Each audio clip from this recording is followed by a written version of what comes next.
नमस्कार, astro insights with Richa में आप सभी का स्वागत है। मैं हूं ऋचा शुक्ला। मित्रों, आज बात होगी चौथे घर के विषय में।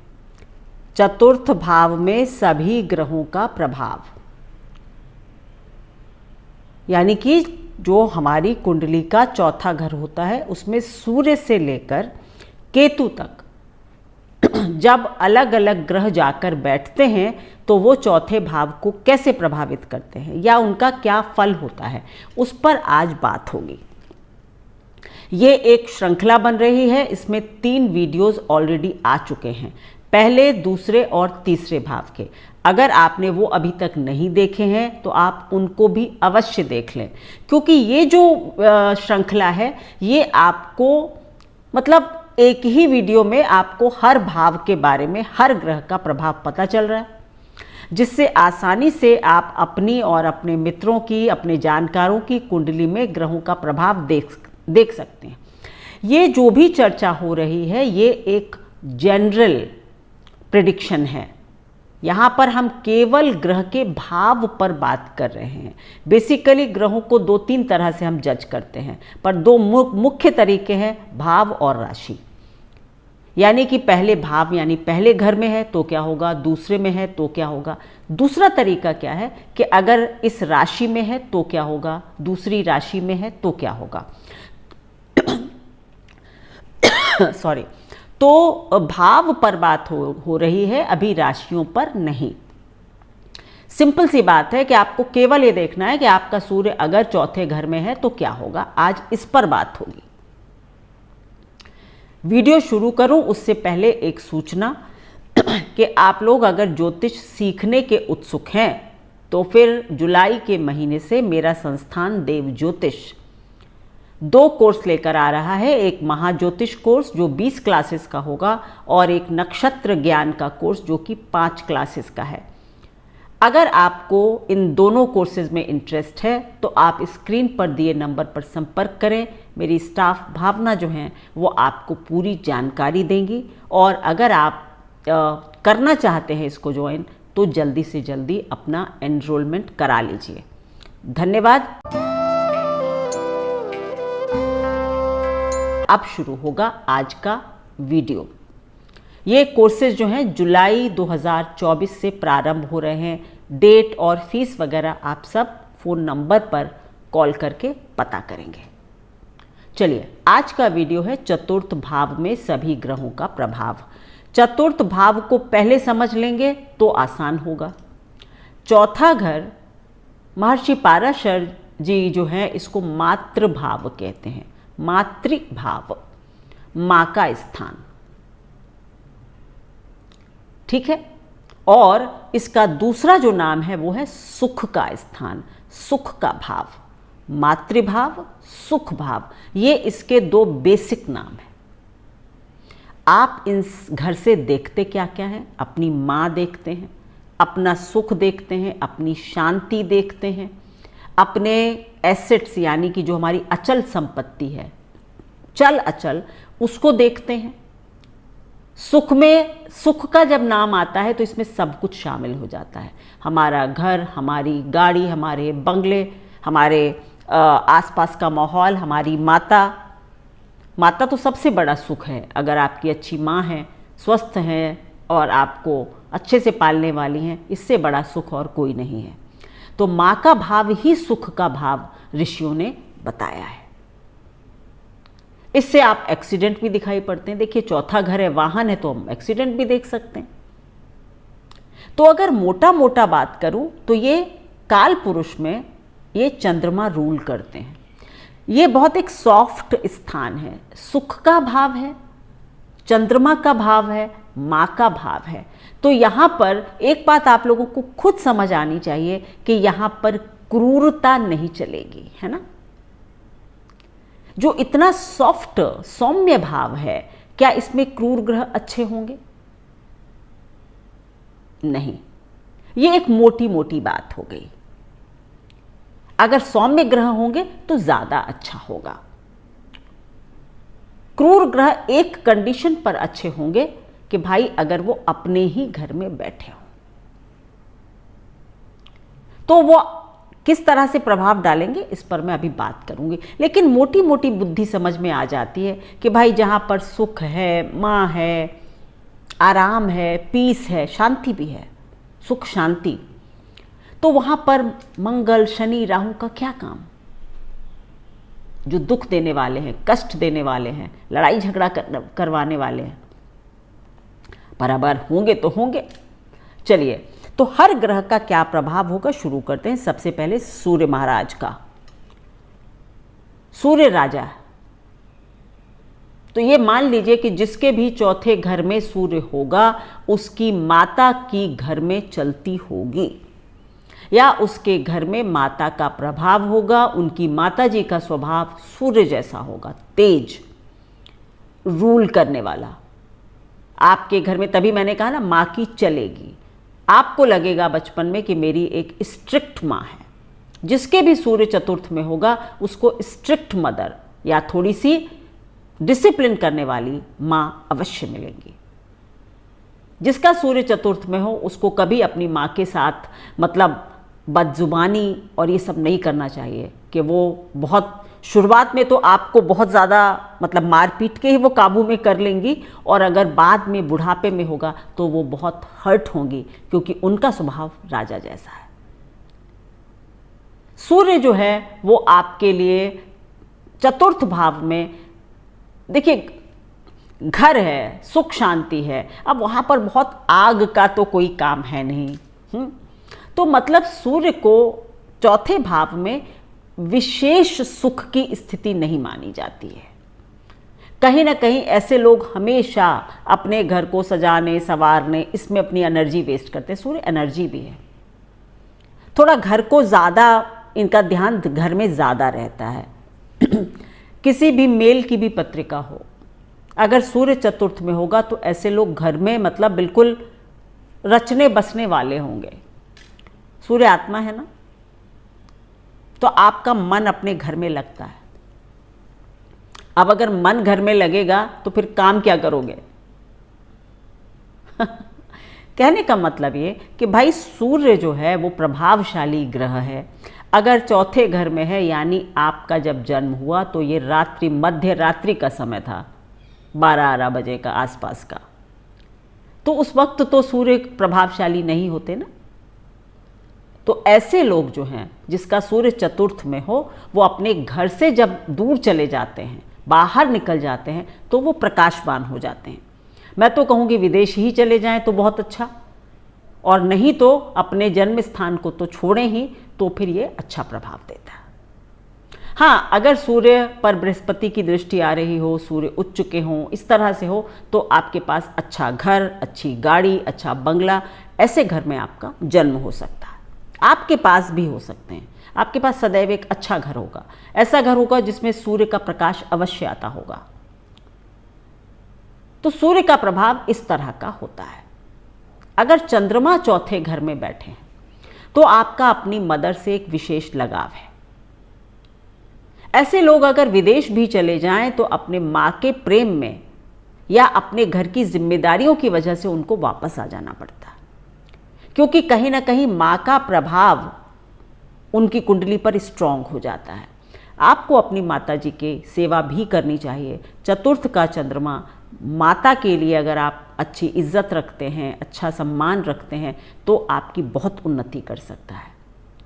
चौथे घर के चंद्रमा की एक और बात होती, क्योंकि ये द्रव्य है, ये पानी है, तो कहते हैं कि ऐसे लोग, ये वैसे थोड़ा लाल किताब का सिद्धांत है, लेकिन फिर भी बता देती हूँ क्योंकि मैंने कई पत्रियों पर बहुत अच्छा लगता हुआ देखा है कि जिसका भी चौथे घर का चंद्रमा है, अगर वो व्यक्ति पैसे खर्च करता रहता है, यानी कि लक्ष्मी को रोटेट करता रहता है, धन आया तो धन खर्च हुआ, फिर आया, अगर वो धन को बहुत पकड़ के रखता है तो फिर वो, उसके पास धन ज़्यादा रहता नहीं, या धन आपके पास ना धन कभी बढ़ेगा ही नहीं। ये है लाल किताब का सिद्धांत, लेकिन मैंने अपनी प्रैक्टिस में इसको देखा कि बहुत लगता है, तो आपको एक हिंट दे दिया। तो इस तरह से आप अपने मतलब लक्ष्मी का ना चलती रहे, आती जाती आती जाती। अगर आप खर्चा करेंगे तो वापस आ जाएगी, रख के पकड़ कर बैठोगे तो अच्छा नहीं होगा। चौथे घर का चंद्रमा आपको सुख दे सकता है, शांति दे सकता है। आप अपने घर में शांति से अकेले रहें, ये आपको बहुत पसंद होगा। मेरा घर हो, शांति का माहौल हो और मैं हूँ, बढ़िया कोई गज़ल चल रही हो, बढ़िया कोई किताब हाथ में हो, मतलब आप अच्छे समय की परिभाषा आपके लिए अपने घर में अच्छा टाइम व्यतीत करना है। घर आपका बढ़िया सुंदर सुसज्जित होगा। देखिए, अब यहाँ पर ये मतलब नहीं होता है कि किसी गरीब व्यक्ति का चौथे घर का चंद्रमा है, आप कहें उसका तो घर भाई साफ सुथरा अवश्य होगा। ऐसे लोग अपने घर को साफ सुथरा रखते हैं। कई बार आप देखेंगे बहुत छोटा घर है लेकिन बड़े करीने से सजा हुआ है। तो ऐसे लोग घर की साफ सफाई, यानी घर उनके लिए बड़ा महत्वपूर्ण स्थान है, तो वो अपने घर को अच्छा रखते हैं, नीट एंड क्लीन रखते हैं। माता से रिलेटेड कुछ कर्म होते हैं, जैसा कि मैंने कहा, तो माता से कभी कभी संबंध थोड़े खराब भी होते हैं, क्योंकि यहाँ भी एक सिद्धांत लगता है, कारक, चतुर्थ भाव का कारक भी चंद्रमा होता है, कारक को भावनाशय। तो माँ का सुख थोड़ा कम कर सकता है, या तो माँ से आपकी बहुत बने नहीं, माँ के स्वभाव और आपके स्वभाव में बहुत अंतर हो, या आप पढ़ने लिखने बाहर चले जाएं, जन्म थोड़े मतलब जल्दी कहीं दूर शिफ्ट हो जाएं, ऐसा कुछ भी हो सकता है, क्योंकि वो माँ कारक भाव का नाश करता है। इसका मतलब ये नहीं है कि माँ मर जाती है, नहीं, आपकी उनसे थोड़ी दूरी हो सकती है, थोड़ी प्रेम में थोड़ी आपको लगे कि माँ मुझे उतना प्रेम नहीं करती, ऐसी कुछ फीलिंग आपको हो सकती है। अब मंगल चौथे घर में, फिर वही बात आ गई कि चौथे घर में मंगल जो है वो नीच के माने जाते हैं, है ना, क्योंकि अभी हम यहाँ पर कोई राशि तो ले नहीं रहे, मतलब हमने कोई लग्न तो बताई नहीं है। तो चौथे घर यानी कर्क राशि में मंगल क्या माने जाते हैं, नीच के। अब भाई देखिए, ये है सुख शांति का स्थान, माता का स्थान। यहाँ पर एक सेनापति आके क्या करेगा? सेनापति भी अपनी माँ से तो लड़ता नहीं ना, वो तो घर में बेचारा अगर आके बैठ गया, उसको एक घर में बंद कर दिया गया, तो वो तो बिल्कुल डल फील करता है ना। फाइटर को कहाँ अच्छा लगता है? कर्म क्षेत्र में। मंगल कहाँ उच्च के होते हैं? 10वें घर में, मकर राशि में। भाई लड़ने को मिले, काम करने को मिले, तभी तो अच्छा फील करेंगे। तो चतुर्थ का मंगल जो है वो उतना अच्छा नहीं। कई बार आपके वाहन में छोटी मोटी चोट चपेट दे सकता है। शुभ ग्रहों के प्रभाव होंगे तो ऐसा नहीं होगा। कर्क का मंगल जो है आपकी माता को भी बचपन में, कर्क मतलब चौथे घर का मंगल, आपकी माता को जब आप छोटे होंगे, यानी आपका जब बचपन होगा, अपनी पत्रिका है ना, तो आपकी माँ को बचपन में जब आप छोटे होंगे तब काफ़ी कष्टों से गुजरना पड़ेगा, या माँ को काफ़ी हार्डशिप देखनी पड़ती है अगर चौथे घर में मंगल होता है। अब उच्च का होगा तो नहीं देखनी पड़ेगी, तो क्या पता आपकी माँ ही बहुत कर्मठ हो, माँ बहुत डॉक्टर हो, सर्जन हो, ऐसा हो सकता है। पर अगर नीच का होगा मंगल तो फिर इस तरह के प्रभाव देखने को मिलते हैं। आप अपनी मेहनत से अपने सब मतलब कहते हैं ना, बहुत पराक्रम करके आप अपने एसेट्स या घर या द्वार बना सकते हैं, पर यहाँ पर मंगल को फिर ताकतवर होना चाहिए, मतलब उच्च का हो, शुभ ग्रहों से देखा जा रहा हो, है ना। वो एक अलग तरीका है देखने का जो हम आज नहीं डिस्कस कर रहे हैं। तो ये स्थिति बहुत अच्छी नहीं है। ऐसे लोगों को वाहन वगैरह चलाते वक्त सावधानी रखनी चाहिए। घर में थोड़ी कलह का वातावरण भी हो सकता है कि थोड़ा लड़ाई झगड़ा हो रहा है, एक दूसरे से थोड़ी तीखी बातें की जा रही हैं। माता का स्वभाव, माता की वाणी थोड़ी तीखी है, ऊंची आवाज़ में बात हो रही है, घर का माहौल थोड़ा सा ऐसा हो सकता है। अब बात होगी अगर बुध ग्रह यहाँ आ जाए। बुध के लिए भी चौथा घर जो है वो चंद्रमा का परमानेंट हाउस है, बुध उनके मित्र नहीं है। तो चौथे घर का जो बुध होता है ये क्या करता है, ऐसे लोगों को ना अपने घर से काम करना बड़ा पसंद होता है। घर में बैठें, घर से ही कुछ काम कर लें, छोटा मोटा कुछ काम कर लें, क्योंकि बुध जो है वो 10वें घर का यानी कि कर्म स्थान का ना कारक होता है। अगर अब वही चौथे में आ जाए तो ऐसे लोग घर से काम करना, छोटा मोटा कुछ घर से ही कर लेते हैं, मतलब बहुत एम्बिशन करियर को लेकर नहीं हो सकती है।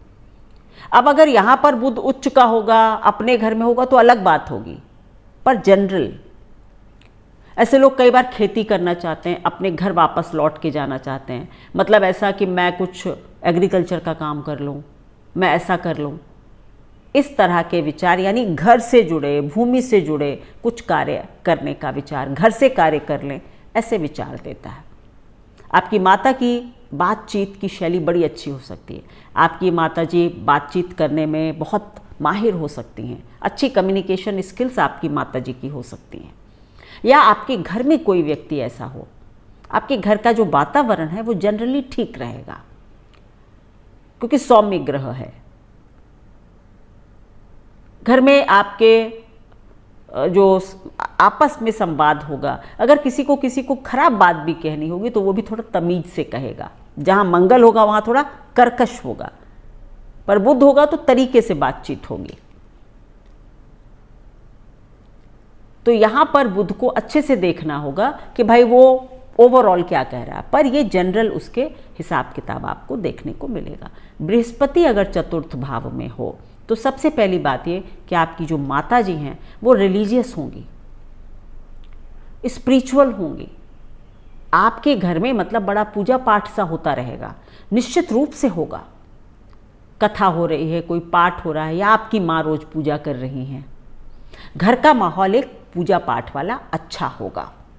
आपके परिवार में कोई ना कोई गुरु का कार्य करता होगा, हो सकता है आपकी माँ टीचर हो, कोई प्रीचर हो, है ना, कोई बैंक में काम करती हो, तो माँ के ऊपर बृहस्पति का प्रभाव होगा। पहली बात, आपका घर जो है वो बड़ा होगा, घर का साइज जरूर बड़ा होगा, मतलब छोटे घर में आप नहीं रहोगे। यहाँ तक कि अगर आपकी पत्रिका बहुत कमज़ोर है तो फिर आप किसी फार्म हाउस में भले ही केयर टेकर का काम क्यों ना करते हो, लेकिन आप रहेंगे बड़े घर में। बृहस्पति वृद्धि करता है, तो चौथे घर का बृहस्पति बड़ा घर देता है, तो आपके पास एसेट्स बड़े, गाड़ी बड़ी, ऐसा हो सकता है। तो चौथे घर में बृहस्पति उच्च के भी माने जाते हैं, तो यानी कि इसकी स्थिति अच्छी है। आप अपनी माता का बहुत सम्मान करते होंगे, आप अपने जीवन में माता को सबसे बड़ा स्थान भी दे सकते हैं, क्योंकि माँ आपके जन्म के बाद आपकी माँ की उन्नति भी हो सकती है। आप दानी होंगे, आप थोड़े से दयालु भी होंगे, और आपकी माँ भी ऐसी होंगी। अच्छा प्रभाव है बृहस्पति का चौथे घर में। अब बात होगी शुक्र ग्रह की। शुक्र भी चौथे घर में बढ़िया है। देखिए, सुख संपत्ति का स्थान है, माता का स्थान है, और ये सौम्य ग्रह है। शुक्र भी माता के लिए कारक हैं, देखे जाते हैं। कई ऋषियों ने तो ये भी कहा है कि अगर दिन का जन्म है तो शुक्र ही देखे जाने चाहिए माँ के लिए, और अगर रात्रि का है तो चंद्रमा को देखिए। इतना भी कहा है, यानी शुक्र भी चौथे घर में अच्छे हैं। अच्छे सुख साधन, लग्जरी, माता जी जो हैं वो आपकी शौकीन तबीयत हो सकती हैं। परफ्यूम का उनको शौक़ हो सकता है, अच्छे वस्त्रों का उनको शौक़ हो सकता है। अगर यहाँ पर कहीं शुक्र अपनी राशि में बैठ जाए तो निश्चित रूप से आपकी माँ ऐसी ही होंगी। अब अगर नीच का होगा तो इससे उल्टा हो जाएगा, पर वैसे आपकी माता जी का इस तरह का शौक होगा। देखने में उनकी पर्सनालिटी प्लेजेंट होगी। एक होता ना एलिगेंस, तो एक एलिगेंस आपकी माता जी में ज़रूर होगी। शुक्र जितना अच्छी स्थिति में होगा उतनी अच्छी आपकी माँ होंगी, और अगर खराब स्थिति में होगा तो फिर उनकी ये सारी बातें कम हो जाएंगी। आप बहुत लग्जरी पसंद होंगे, आपका घर सजा संवरा अवश्य होगा। आप अपने घर में अच्छी चीज़ें लाना पसंद करेंगे, महंगी, कॉस्टली, ब्रांडेड। पर शुक्र उच्च का हो, अपने घर में हो, शुभ ग्रहों के साथ हो तो ये ज़्यादा होगा। नीच का हो, कमज़ोर हो तो ये चीज़ें कम होंगी, है ना। ये बात आप ध्यान रखिएगा। पर आपको शौक़ ज़रूर होगा कि मेरे घर में अच्छी चीज़ें हों, बड़े बड़े क्रिस्टल के आइटम रखे हों, मेरी वार्डरोब हो, मेरा अच्छा सब कुछ हो, ब्रांडेड चीज़ें हों। मतलब आपको सबका शौक़ होगा। आपकी माता जी भी होंगी, इस तरह की हो सकती हैं। आपकी माताजी भी ज्ञानवान होंगी, पर बृहस्पति की तरह बहुत पूजा पाठ वाली नहीं भी हो सकती। ठीक है, तो इस शुक्र भी देता है, देखिए शुक्र भी गुरु हैं, दैत्य गुरु हैं, बृहस्पति के बराबर के ही ज्ञानवान हैं। पर ज्ञान में थोड़ा सा फर्क है कि एक प्योरली स्पिरिचुअल है और एक थोड़ा सा मैटेरियलिस्टिक भी है। तो अगर शुक्र बैठा हुआ है तो आपकी माता ज्ञानवान है लेकिन थोड़ी मैटेरियलिस्टिक है। बृहस्पति बैठा हुआ है तो आपकी माता टोटली 100% रिलीजियस हैं, स्पिरिचुअल हैं। ये फर्क होगा, ज्ञानवान दोनों होंगी। अब शनि की बात कर लेते हैं। देखिए चतुर्थ का शनि तो कठिन ही है, अपनी ही राशि में क्यों ना बैठा हो। अगर चतुर्थ में शनि है तो आपको बचपन में माँ से दूर ले जाता है। बचपन क्या, कई बार आपको माँ से दूर रहना पड़ता है, दूर जाना पड़ता है। ये अगर अपनी राशि में हो तो भी, या माँ की वजह से भी आपको कभी कभी कष्ट की प्राप्ति होती है। कई बार तो ऐसा कहा जाता है कि ऐसे बच्चों को दूसरी माँ पालती है। अब ये नहीं है कि उनकी माँ मर जाएगी, ये मत समझ लीजिएगा। कई बार होता है कि एक बच्चा पैदा हुआ, उसके तुरंत बाद दूसरा भाई बहन पैदा हो गया, पता चला बड़े बच्चे को आया ने ज़्यादा संभाला या दादी ने ज़्यादा संभाला। ऐसा हो जाता है ना, पहले तो बहुत होता था जब ज़्यादा बच्चे होते थे, अब तो नहीं है खैर। तब ये सूत्र ज़्यादा लगता था कि भाई बच्चे कभी चाची संभालती थी, कभी ताई संभाल देती थी, कभी दादी संभाल देती थी, है ना। अब आजकल ये नहीं है तो ये ज़्यादा नहीं लगेगा, लेकिन फिर भी माता की तरफ से या माता को कष्ट या माता से आपको कष्ट ये अवश्य होता है, या माता से दूरी। पर अगर शनि अपने राशि में होगा या उच्च का होगा और चतुर्थ में होगा, यानी मकर में हो, कुंभ में हो, तुला में हो, मित्र राशियों में भी हो, तो आपके पास अचल संपत्ति खूब दे देता है। मतलब धन नहीं, दुकान, मकान, घर, हो सकता है आपके पास 2-3 घर हों, अचल संपत्ति अच्छी दे सकता है। वाहन भी दे सकता है, लेकिन आप अपने वाहन को ना जल्दी नहीं बदलेंगे। आप एक ही वाहन को 10-15 साल चलाएंगे, यानी आपके पास पुरानी गाड़ियां भी आप अपनी खड़ी रख सकते हैं, क्योंकि शनि तो स्लो है ना, पुरानी चीज़ों को भी पसंद करता है। कई बार आप सेकंड हैंड गाड़ी ले लेंगे, कहेंगे क्यों इतना पैसा डालें, और अगर नहीं लेंगे तो उसको लंबे समय तक चलाएंगे। इस तरह से यहाँ पर शनि, शुक्र अगर चौथे घर में होगा तो लग्जरियस गाड़ी आप लेंगे, बृहस्पति होगा तो बड़ी गाड़ी आप चलाएंगे, मंगल होगा तो मतलब ठीक ठाक गाड़ी है लेकिन उसमें कभी कभी कोई खुरेच आ जाएगी, कोई कुछ ऐसा ज़रूर होगा। चंद्रमा है, अच्छी कार, सूर्य है, अच्छी कार, ठीक है। अब अगर राहु होगा,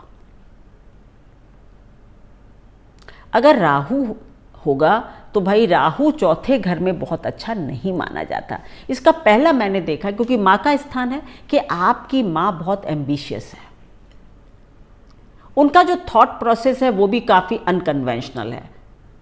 मतलब अगर किसी का बृहस्पति बैठा है चौथे घर में और किसी का राहु, तो उनकी माँ बिल्कुल डिफरेंट होंगी। राहु वाले की जो माँ होंगी वो काफ़ी अनकन्वेंशनल थॉट प्रोसेस की होंगी, मतलब आज के समय के हिसाब की होंगी। वो आपकी हर बात समझ जाएंगी, आपके हिसाब से बदल भी सकती हैं, पर उनके पास एम्बिशन बहुत है। या तो वो खुद ही बहुत एम्बिशियस हैं और आगे बढ़ रही हैं, अगर वो हाउसवाइफ हैं, वो कुछ नहीं कर पाई हैं, तो वो सारी एम्बिशन आपके ऊपर थोप देंगी। मतलब आपसे कहती रहेंगी बहुत करो, बड़ा करो, कुछ अच्छा करो। कई बार ये चीज़ आपके लिए अच्छी नहीं होती, फिर घर का माहौल खराब होता है, क्योंकि आपकी माँ कभी संतुष्ट ही नहीं होती, आप कुछ भी कर लें। तो ये स्थिति राहु दे देता है। राहु जो है वो आपको, अगर राहु बैठा है तो आपको वो वाहन तो दे सकता है, बड़े वाहन भी दे सकता है, इलेक्ट्रिक वाहन दे सकता है, या बिल्कुल आपको हमेशा वो कार या वो गाड़ी, वो मोटरसाइकिल पसंद आएगी जो एकदम नए फीचर्स के साथ आई है, नई गाड़ी है, मतलब जिसमें सब कुछ नई चीज़ आई है ना। जितने नए फीचर्स होंगे वो गाड़ी आपको ज़्यादा अट्रैक्ट करेगी, जितनी टेक्नोलॉजिकली साउंड होगी वो आपको ज़्यादा अट्रैक्ट करेगी। बड़ी गाड़ी, ऊंची गाड़ी, मतलब ऐसे लोग थोड़ी ऊंची गाड़ी लेते हैं। अब आजकल के समय में आप SUV भी कह सकते हो, थोड़ी ऊंची, क्योंकि राहु क्या है, खाली सर सर है ना, दिखनी चाहिए गाड़ी ठीक है। तो इस तरह से आपका जो अपना स्वभाव होगा, आप भी मतलब कभी संतुष्ट नहीं होंगे। राहु जिसका चतुर्थ में हो, मैं हमेशा कहती हूँ कि उसको अपने घर में गंगा जल मंदिर में अवश्य रखना चाहिए,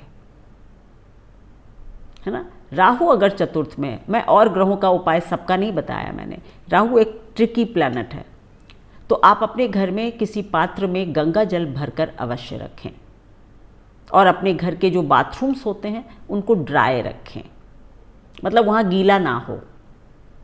ये बहुत अच्छे उपाय हैं। साफ रखें बाथरूम्स को, और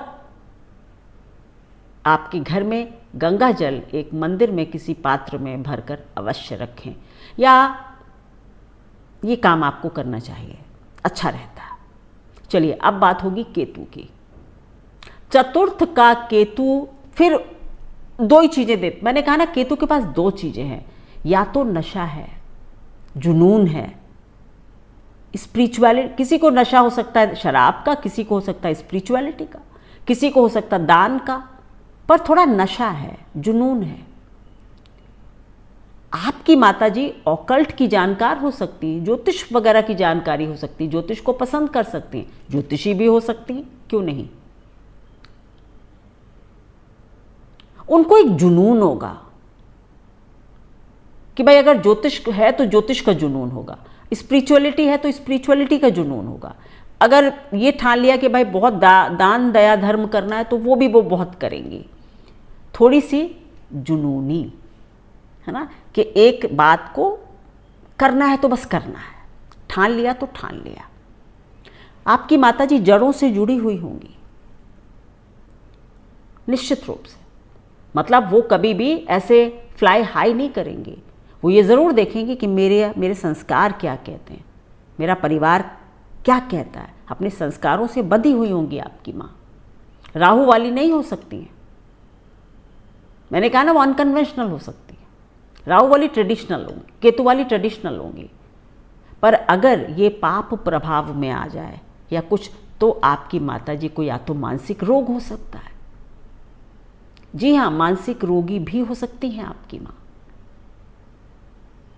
तो केतु की स्थिति शुभता में है तो स्पिरिचुअलिटी दे देगी माँ को, अशुभता में है तो मानसिक रोग भी दे सकती है। तो ये इन स्थितियों को हमको बारीकी से जांचना पड़ता है जब हम कोई पत्रिका देखते हैं। आपने तो कहा था मेरी मम्मी केतु चौथे में है, स्पिरिचुअल होंगी, लेकिन मेरी माँ को तो दिमाग का रोग है। हो सकता है पाप प्रभाव में होगा तो हो सकता है, वीक होगा हो सकता है। तो ये प्रभाव केतु देगा चतुर्थ भाव में। सुख और शांति के भाव में शुभ ग्रहों का होना अच्छा है। तो ये मेरी एनालिसिस है चौथे घर में समस्त ग्रहों का प्रभाव। अगर आपको ये वीडियो अच्छा लगता है तो लाइक कर दें, मित्रों के साथ शेयर करें, चैनल को सब्सक्राइब करें, बेल आइकन प्रेस कर दें तो आपको नोटिफिकेशन पहुंच जाएगा। बहुत बहुत धन्यवाद।